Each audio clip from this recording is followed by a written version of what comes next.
नमस्कार बच्चों। आज हम सब नैतिक शिक्षा का पाठ 13 नन्ही किशोरिका को पढ़ेंगे। तो आप सभी अपनी पुस्तक के साथ तैयार हो जाएं। बच्चों, इस पाठ में हम नन्ही किशोरी की कहानी पढ़ेंगे। इस पाठ में किशोरी और उसकी माँ उन दोनों का वार्तालाप है। वार्तालाप मीन्स होता है कन्वर्सेशन, यानी कि बातचीत। तो इस पाठ में किशोरी और उसकी माँ दो पात्र हैं, दो कैरेक्टर्स हैं जो आपस में बातचीत कर रहे हैं। तो अब हम शुरू करते हैं। तो ये है नन्ही किशोरी। तो किशोरी और उसकी माँ किस तरह से बातचीत कर रहे हैं, आइए देखें। किशोरी: माँ, आज मैं ज़्यादा रोटी खाऊंगी और मुझे दाल चावल भी ज़्यादा देना। माँ बोली, किशोरी, मैं तुम्हें ज़्यादा दे दूंगी, पर पूरा खाना खत्म करना होगा। किशोरी बोली, माँ, मैं कर दूंगी, पर आप मुझे ज़्यादा रोटी देना, मुझे बहुत भूख लगी है। किशोरी अक्सर बहुत कम खाती थी और माँ को उसे खाना खिलाने के लिए बार बार कहना पड़ता था।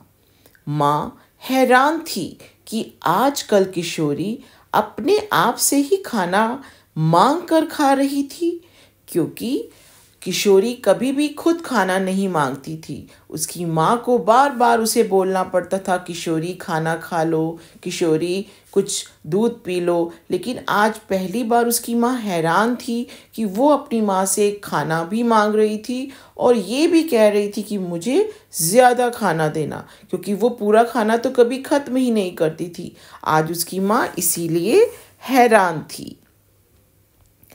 अब हम दूसरा पेज पढ़ेंगे। चलिए। किशोरी को खाना देकर माँ अपने काम में लग गई। उसकी माँ ने उसे बहुत सारा खाना दिया और उसके बाद वो अपने घर के काम में लग गई। जब वह थोड़ी देर बाद खाने की मेज़ पर आई तो देखा कि किशोरी वहाँ नहीं थी। थाली में खाना भी नहीं था, क्योंकि जो उसकी थाली थी वो खाली हो चुकी थी और किशोरी भी नहीं थी। कभी भी किशोरी अपना पूरा खाना नहीं ख़त्म करती थी, आज पूरी थाली खाली थी। तो माँ अपने आप से बोलती हैं, किशोरी, कहाँ हो बेटा तुम? कोई जवाब नहीं मिलने पर माँ ने थाली उठाकर रसोई घर में रख दी। जब खाना ख़त्म हो जाता है तो हम अपने बर्तनों को, अपनी थाली को रसोई घर में रखते हैं, और किशोरी वहीं छोड़कर चली गई थी, इसलिए उसकी माँ ने उसे रसोई घर में रख दिया। रात को फिर किशोरी ने ज़्यादा खाना मांगा। जब रात को खाने का समय हुआ तब फिर किशोरी ने ज़्यादा खाना मांगा। किशोरी बोली, माँ, ज़्यादा खाना देना, मुझे बहुत भूख लगी है। किशोरी ने खाना थाली में परोसा और खाना खाने लगी। जैसे ही माँ रसोई में गई, वह खाना एक डिब्बे में रख कर बाहर चली गई। जब तक उसकी माँ थी, जब तक वो खाती रही। जैसे ही माँ बाहर गई, उसने उस खाने को एक डिब्बे में रखा और बाहर चली गई। माँ जब कमरे में पहुंची तो किशोरी को ना पाकर हैरान रह गई। फिर वह अपने काम में व्यस्त हो गई। फिर उन्होंने सोचा कि शायद कहीं चली गई होगी, कुछ खेल रही होगी। अगले दिन फिर सुबह उठते ही किशोरी ने ज़्यादा खाना मांगा और डिब्बे में रख कर बाहर चली गई। यह सिलसिला 2-3 दिन तक चलता रहा। एक दिन जब किशोरी डिब्बा लेकर बाहर जा रही थी तो माँ ने उसे घर से बाहर जाते देख लिया। ये इस तरह से वो रोज़ 2-3 दिन से कर रही थी, लेकिन आज उसकी माँ ने उसको देखा, दूर से दरवाजे से देखा कि किशोरी कहाँ जा रही है। तो माँ बोली, किशोरी, कहाँ जा रही हो? उसने माँ की कुछ बात नहीं सुनी। इससे पहले कि माँ उसे रोक पाती, वह घर से बाहर जा चुकी थी। माँ तुरंत किशोरी के पीछे पीछे घर से बाहर गई। माँ ने किशोरी को पास के घर में घुसते देखा। वह भी उसके पीछे अंदर गई। जब माँ अंदर पहुंची तो उन्होंने किशोरी के साथ पड़ोसी के बच्चों को खाना खाते देखा।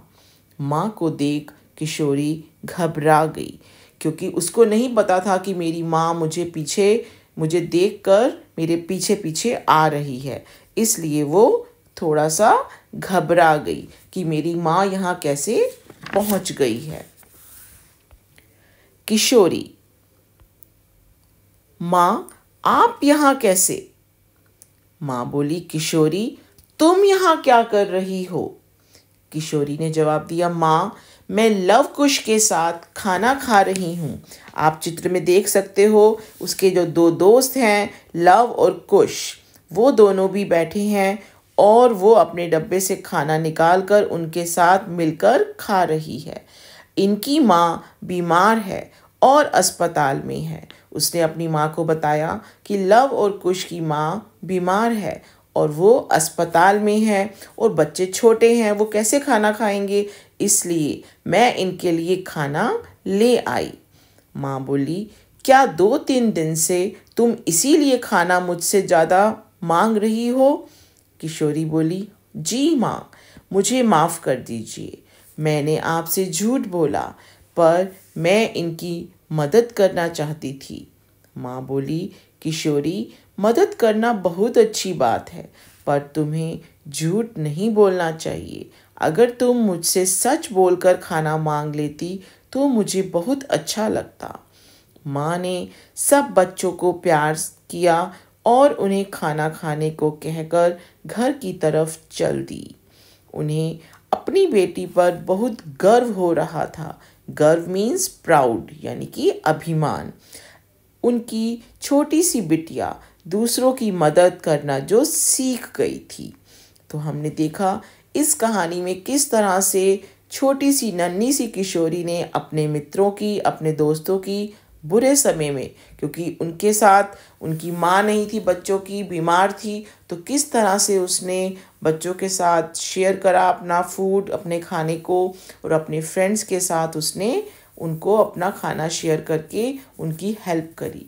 लेकिन ये बात तो बहुत अच्छी है कि हमें आपस में मिलजुल कर एक दूसरे की मदद करनी चाहिए, लेकिन उसने एक गलती क्या करी कि अपनी माँ को बिना बताए, वो ये सोच रही थी कि अगर मैं माँ को बोलूँगी तो शायद मेरी माँ नाराज़ हो जाएंगी और मुझे खाना नहीं देंगी।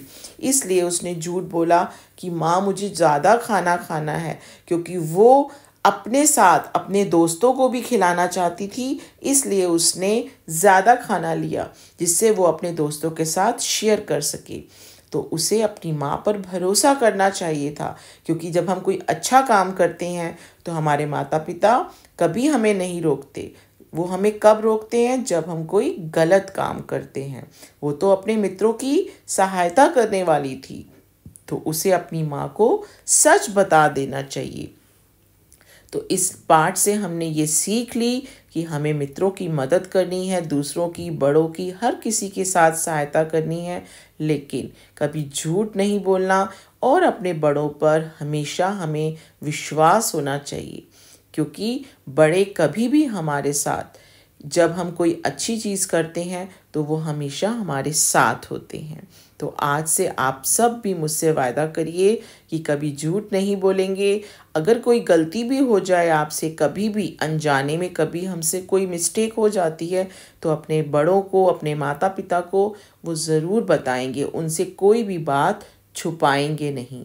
और दूसरी बात, इस पाठ में हमने क्या सीखा कि हमें खाने को कभी भी वेस्ट नहीं करना चाहिए, कभी अन्न का निरादर नहीं करना चाहिए, क्योंकि भगवान भी उन लोगों से नाराज़ हो जाते हैं जो खाने को वेस्ट करते हैं।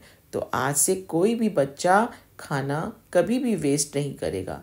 जितना खाना आपने खाना है उतना ही हमें लेना चाहिए। ठीक है, धन्यवाद।